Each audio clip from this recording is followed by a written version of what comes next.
Welcome to the Creative Play and Podcast Network. Join us as we share our favorite RPGs, one-shot games, tabletop games, reviews, and convention panels. Sit back and enjoy the show.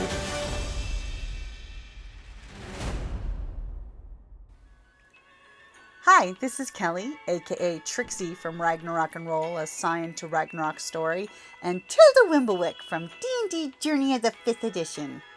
First off, I would just like to say thank you to everyone for listening to our varied adventures, as well as for rating us on iTunes and rpgpodcast.com. If you haven't rated us yet, we would greatly appreciate it if you could. And if you're looking for more ways to support our efforts, we are now on Patreon, a great site where you can help us continue making more podcasts, as well as some special surprises for our patrons. If you can, please look us up at www.patreon.com/cppn. Every little bit helps. And again, thank you for listening. Hey guys, Jim here. And I'm Kelly. Welcome back to the Creative Play and Podcast Network. Today we're actually going to be diving into the mysterious cosmos of Coriolis, the Great Dark. And there's a brand new edition that is from Free League Publishing. Yeah. So you may have heard Coriolis, the Third Horizon. It's an RPG that has a great setting. Arabian Nights meets aliens in space. Very dark, broody. Cool ideas that let you push the dice. Free League. We know that Free League Publishing always makes great products. The covers are amazing. The book itself is great. But this is the newest version to come out. But it isn't just a revision. It's kind of, from what I gather, almost a reimagining. Darker, kind of stranger, more mythic. It's like if The Expanse, Dune, and Annihilation all had a mystical spacefaring baby. Exactly. So this is think of it like a sequel of Alien versus Aliens. This is the next chapter of the story where the group that was in the Third Horizon went off to a new place, the Great Dark. So cultures have changed, which is nice. It's a beautiful science fiction sci-fi RPG that explores the unknown. Humanity's star systems have been isolated after the great gates have been shut, civilizations collapsed, and now your crew of adventurers are out in the Great Dark, basically following the city ship that's out there, and your group goes out to do different adventures in your own private ships. Yeah, kind of metaphysical and space between stars, unsettling. And that's kind of really the heart of the game. I mean, from what I can tell, exploration, mystery, survival. That's kind of like the keywords that I would apply. You're not gallivanting across a big mapped horizon anymore. You're the ones actually creating the map, or at least trying to. But before something in the dark notices you. And then, like, when you look into the abyss, does the abyss look back? And this is like a space version of that. And the abyss does in fact look back at you. Yeah, something always notices. Exploration isn't just about technical or scientific stuff. There's also a spiritual aspect of the exploration. It's every jump is like its own private little pilgrimage to every system that could be hiding ancient ruins, failed colonies, or cosmic nightmares. It really pushes into a mythic sci-fi. The spiritual figures from the original game are kind of more present from what I understand. Space itself feels alive or haunted. It's almost like it's trying to be a character unto itself, I would say. That it's a presence. It's a presence. And you definitely are supposed to feel the isolation. Your ship is your only sanctuary. It's your home, your lifeline. That sense of vulnerability is probably a huge part of the game's atmosphere. Oh yeah. It's... You are a speck in this infinite expanse, and this is the one thing that you know. Your tiny encapsulation of order in the chaos of the abyss. You've flung yourself out into the great unknown, and this is the one spec that you're on is the only thing that you are tethered to. Mm-hmm. So first thing is in the game, let's talk a little bit about mechanics. It uses an updated version of the Year Zero engine, which we all know from Alien or Mutant Year Zero, which is where it all originated, back in the day. The new Invincible uses the same Year Zero engine. Very easy to know. You do all D6. Basically, you can get your nice little Coriolis dice, which have them marked for you, which if you've played The Walking Dead or Alien or any of the Free League games, you know what the dice are like. 6s are what you're looking for. Everything else, me. Yeah, and it has a tension mechanic. I mean, just like the stress dice in Alien, if you've played it, but now it's themed for this game, the darkness and mystical forces. So when you push your luck or call on the icons, you're literally inviting the great dark to look back at you. Yeah. Just like in Coriolis, the Third Horizon, the icons are the saints of the system that you can call on at any time to re-roll those bad dice. But if bad dice come up on that second re-roll, there will be consequences because the universe will push back. Mm-hmm. Yeah, and traveling through the Great Dark has its own set of exploration rules, discovery tables, and anomalies. Those bits alone are worth stealing for any sci-fi campaign. If you've ever looked at any of the Free League books, they have tables that can be used in any RPG. I've honestly used some for Star Wars and a few other games. Mm-hmm. So I will say the ship rules in this version have been refined from the first version, which is nice. And your ship has its own motivations, behaviors, and almost quirks, like another party member, which is something I love that the ship is a character now. Before it had mechanical uses, but now it has a quirk. Well, that kind of harkens back to Firefly. When they created Firefly, Serenity was treated as another she was party a character. Member. Yeah. She was a character. The ship itself was a character. So, I mean, it's got that in there. Yep. So one thing they have when you make your explorer, because that's what they refer to your characters, is they have archetypes that have been rebuilt from the original Coriolis to be a little more flavored for this version, which is nice because there is a clean distinction from both games, but you can intermingle the two if need be, which is nice. Well, they didn't have a whole lot in the first one, right? They only had, I think it was 8. Spacers and merchants. So when you assemble your crew, one thing I love is just like in the original Coriolis, you come up with your crew's concept as a group first, and then you fill out your crew. Like every good Firefly player. The archetypes that they have is the Pilgrim, then they've got the Archivist, the Frontiersman, and the Mystic. The Machine Herder, the Soldier, the Envoy, and the Spacer. Yeah, and each archetype really has kind of its own hook, tying them into both of the icons and the whole setting or frontier, if you want to call it that. Mystics are really kind of especially interesting. They're basically tapping into the same forces that twist the Great Dark. So I would say they literally have one foot into the darkness. Mm-hmm. I mean, it means they're pretty powerful. Yep. So let me go ahead. It's risky. Let me start at the very beginning of the character section here in your crew. As you build, you actually have crew points, which is nice. But we've got the artist. We've got the enforcer. And by the way, the artwork is beautiful. The esoteric. It's dark and kind of jewel tones, I think. That's the odd jobber. Some of the illustrations kind of remind me of something I would imagine when I'm reading Dune or something. Oh, yeah, definitely. The roughneck, the scholar, the scoundrel, the traveler,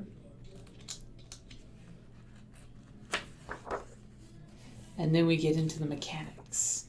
And by the way, I will throw it out just as a quick teaser. You may have seen the pictures of birds on people's shoulders because one important member of your crew will be a bird. Yeah.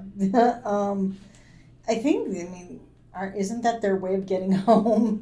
Yep. It's like homing pigeon built into a genetically modified bird creature. And one thing you'll notice is they've got crew maneuvers, so when you do your ship combat, you can actually do things. So much like in Star Wars and Third Horizon Coriolis, that when you're in like ship combat, you have a structure for how ship combat would work. Besides not losing your ship. Don't lose your ship. Don't lose your ship. One thing that I will throw out there, that there are a few setting changes from the original one, which, you're now lost in space, basically, trying to discover things, but the factions have been updated too. There are more, and a lot of very interesting factions. Yeah, political factions, and the big star on the map. Instead, I don't know, it's like, instead each story starts in an isolated system, so you're trying to survive, you're rebuilding and rediscovering and uncovering, so the faction, it's more Firefly meet cosmic horror, I think, like factions plotting on a giant space station. Mm-hmm.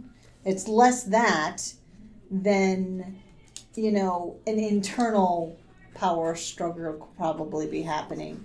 Because you're more isolated. It's not as grandiose as this is the Alliance versus the Browncoats. No, this is, or the Empire against the Rebellion. Uh-huh. This is more on the ship. You have, you've got this group and you've got this group, and they're all kind of, you can probably play it up as much as you want, but it's more, I'm trying to think of the right word. Inside the group. It's like... more like Babylon 5. Yeah, okay. Yeah, more like... that. I think that's actually... That's the more accurate impression that I get. Where all of your characters are tied to some faction, but they all work together. Yeah, y'all are living on this, ship rock. And y'all have to work together to survive, but that doesn't mean that everyone is in complete agreement or harmony, so there are still tensions and active, and then you have the outside influence of what you encounter as well. Mm-hmm. But not like a unified. I'm with the Empire. And with all RPGs, you can make your game as political as you want, or as not. You could just say, "I'm a member of blah blah blah faction." Yeah. I prefer less of that type of thing and more, intimate and personal. And I, of course, have to pause. I'm on the page with the Garunda, the bird and its power. Because it is cool that you have, a special bird. There is something to be said about having, a bird for your crews as the mascot, and each bird will have different powers. Because blight is a bad thing. It's a form of corruption in the system, and the bird can get rid of that. Well, that's a good thing. I remember Blight from a different game. Ooh. It didn't end well. Davakar. So, Kelly, who is this game for? Well, if I were to say, I think, if you like Alien but want less everyone screaming and dying, more survivability. More campaignability. more mystical exploration, then this is definitely, I think, for that. So it's space, yet it's mystical at the same time. There's more of a, spiritual thread, and not, it's like an archaic unknown as opposed to that. So I would say if you really like a sci-fi, but you also like a little about the ancient unknown, ever present, this would definitely be for you. Heck yeah. I mean, for one, this makes a great campaign. Of course, the campaign is still a living campaign because this is just the Kickstarter release. We just got this from our Kickstarter that we backed. As they say, there is like all Free League games, they always put a good meta plot into every one of their settings. There is more to come as they will have a little additional, like they did with Third Horizons, Coriolis. They had booster packs that filled in the mysteries and the stories. And of course, they left a lot very open-ended for the GMs to fill in little tidbits of what the mysteries are. Because in this one, you're going to be finding a lot of, ancient ruins because you're finding a galaxy where someone's been before, but it's not humans. You know what? It is kind of also like Aliens meets Candela Obscura. Yeah. It's like you've got that dark, spiritual top, but in a sci-fi kind of setting. I mean, they even have Blight. Yeah. Which would be bleed and Coriolis, and you have to clear it and stuff. So, like, if you like a space RPG and, like, the ship is your character, you have crew of found family, and every jump feels like you're stepping into a dream or perhaps a nightmare, this could be for you. As I just got to Ship City. This was the mothership for all of your groups. Mm-hmm. Which is cool, because if GM wanted to, he could totally have a campaign of 2 groups. That could be friendly rivals or rivals off doing different things because they specialize in different stuff. Because there's any sci-fi you can think of, you can use it in this setting because you can be ice pirates. You could totally be going out to find, the MacGuffins and bring them back. You could be doing pilgrimages. I mean, there's plenty of material in here that you could use for any kind of sci-fi campaign that you wanted to do. Yeah. I would say as a GM, you need a very strong session 0 to figure out what the group's plan is going to be. Because there's lots of directions that you can go in this game. Yeah. How, as the group, they want to feel, like, proceed. Exactly. Because you don't want... or focus on. 4 different people picking 4 different directions. Yeah. It's like, I want, a space... What is this, Firefly? Yeah. No, Firefly is awesome. But think about it. One group wants to save the psychic. One group wants to keep the ship flying. One group wants to go and get clients. And another one just wants to get rich. But it obviously works. Yep. And I will also throw out, there's a touch of 40K feel in this too. With some of the retro tech as well as the creepy things out in the abyss. Yeah, well, and also with Doom, we have a lot of mechanical as opposed to AI, and it's that it harkens to that as well. Harkens. And Harkonnens, no. But you could direct it any which way you want. But with that same token that you said about the Firefly with the 4 different types, it's like you could totally even do it episodic. Yeah. Like if you wanted to do a campaign, if you think about it, okay, you know how in TV shows they'll sometimes focus on one character's background? Yep. It's sort of like when you roll in Star Wars to see whose obligation comes up. Yep. You can, so this episode we're going to be focusing on this character's background and type of thing. So you can have all of that. One of the ones I love is they even have a sub-rule for playing a delve. So when you get to a planet and there's a dungeon delve, they actually have the character roles of who's taking what role. Who is the delver? Who is the scout? Who is the burrower? Who's the guard? And who's the optional archaeologist? So when your crew hits the ground, there's crew jobs to do in a delve. So they make sure that there is mechanics to help support the adventure, which is fun because then random stuff can happen. Because it's all about cool random stuff happening. Anomalies. I just came across the Delve Hazards. You can get vivid visions on a not too bad roll for the scout. A deep crevasse. And of course, as the game mechanics break down, it's not difficult to pick up for new players. It's basically you count your squares, you pick up that many dice, you shake, you roll, and you're looking for the sixes. Mm-hmm. If you don't get sixes, you can opt to re-roll. And if you re-roll and something bad happens, well, interesting thing is I flipped to the creatures and adversaries page at that exact moment. As there are things that go bump into the night, and as your group's exploring a new universe, it's like Next Generation of Star Trek. You don't know what you're going to run into. I don't know. I think more Voyager, if you think about it. Yeah, because isolated, unknown. And they only have their ship to rely on. So if you're going to make an analogy to Star Trek, I think it should be Voyager. I agree with you on that one.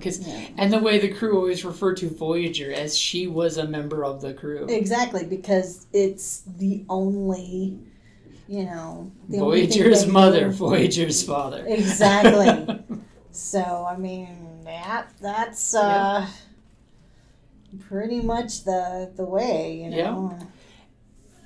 And one thing I do like along the lines of Alien and Coriolis, the Third Horizon, is creatures, when they attack, there's a chart for you to roll for what kind of attack comes up. So the GM won't meta attack somebody. Mm-hmm. It will be, this random creature is doing this specific attack on somebody.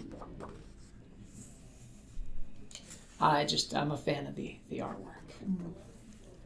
Well, and the writing is cool. It's it has a unique tone, and it makes the space feel big again. I mean, emphasizing big, big and scared and terrifying. The first time you ever step into the ocean, and you all of a sudden, I did this once.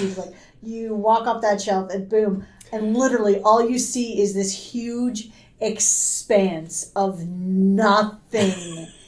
And I was a kid, and it scared the bejeebus out of me, because it's oh my God, this impressive, intense, almost weight of this nothingness. Uh-huh. And you're just this little thing in it at its mercy. You have only a small idea of the things that are in this. It's I hyperventilated. I lost my swim buddy. It was for a school thing. In real life. This really happened. I literally lost my swim buddy. I was hyperventilating. I thought I found them. Turns out I had glommed onto a completely different school from a completely different state. But after I calmed down, and it's yeah, but that is kind of the sense that I'm getting with this book, is it's trying to evoke that awe, that I'm tiny in this massive, great, dark unknown. Mm-hmm. And I need to be afraid, but I still need to know. I need to go. I need to explore. Somebody's got to do it. Exactly. I mean, you can't stand still. Yep. You're on a ship with depleted resources. You have to go bring home. You are the worker ant that must go bring back to the hive mother. And I think the game and the writing and stuff is really trying to evoke that sense of big, scary, terrifying, Yep. And in the Game Master section, it does a great job of helping give you the greater mysteries and the lesser mysteries. What did the builders look like? What happened to the builders? So that way the player group can come up with the idea. And of course, in all RPGs, GMs, don't be afraid to ask your players questions, so you don't have to write this yourself on the fly. Yeah. This way you can ask the players, okay, the builders of this rune we found, what do they look like? What are the doorways shaped like? How big are the doorways? Yeah. So... And this book, it gives plenty of material for GMs to come up with things. I gotta say that it is definitely a strong sci-fi that has some mystical tendencies. So if you're looking for a solid RPG, Free League has of course done it again. We know their books, their paper quality is always top notch. And they have great support on their website. If you want to get the PDFs, if you buy from the website, you do get the PDFs for free. I will throw that out there. That's always nice. And if the holiday sales are here, check them out because I think they are having sales. Well, everybody's having sales. Everybody's having sales. Everybody. Yeah, so it's gorgeous, it's stunning.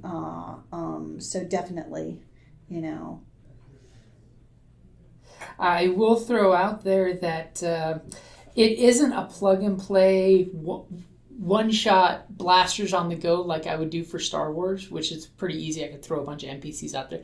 This one definitely requires, like I said earlier, a good solid session 0 to set the tone. And so that way you can make sure you can get your roses and thorns, veils and lines. So that way your players, will give you, okay, no space horror in this aspect. So that way you've got your safety tools in place. Yeah, but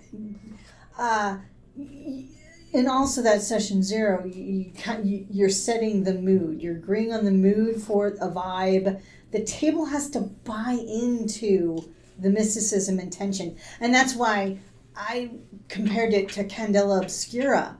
Because, our Candela Obscura is a little more on the lighter side.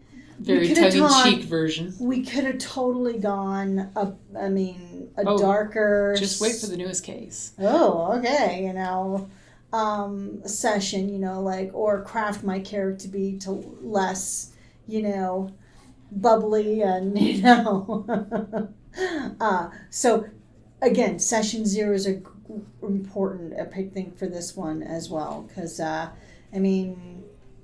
once you do, this could make a very interesting cosmic journey for the table. Oh, yeah. And the thing is, from where you start the game and where it ends will be 2 totally different stories. Yeah. And I say cosmic in both the sense of the cosmos and that universal cosmic energy kind of vibe, Pray to the icons. Everything goes well. Exactly. So. And of course, I love, just like in the Third Horizons version, the GMs were asked to, when you re-roll, how do you pray to the icon, or which icon are you praying to? So they can say which saint that they're pulling out of their repertoire of religious iconography. And there is solo rules, which that was one of the expansions that did happen on the Kickstarter. That is in the back of the book for solo play. Not a big solo player myself. But there are people who like to get a feel for it, it's like, but the fact, there's so few that even offer that type of option. Yep. So it is opening up for a wider audience. Yep. If you have that. I'm loving it. More and more of those are coming up, and it just uses random number generators, dice, to give input into the game, which that's one thing I do love with... choose your own adventure. Exactly. With Free League games is they have lots of random tables, so it's not all on the GM. So, if you played Coriolis, the Third Horizon, definitely play the Great Dark, because it's the same good feels, but a new flavored vibe. And give it a shot. We need to definitely get, now that we've got the Kickstarter, now that we've done a opening of the book in the Kickstarter, and by the way, beautiful index. Beautiful index. I love an index. Yep. So just give it a look. See, the character sheets look very complicated from a distance, but they're no complicated than any other RPG. If you've played Aliens, you've been terrified by that kind of character sheet off the get-go. But once you get used to them. Yep. Once you get used to them, all RPGs make perfect sense. It just takes time, trust, and friendship. So, Kelly, any final words? Well, if you do play it, let us know what you think. And remember, don't stare too long into the Great Dark. It will stare back at you. Wah, wah, wah. And thank you, Free League. This is the copy that we got from our own Kickstarter backing.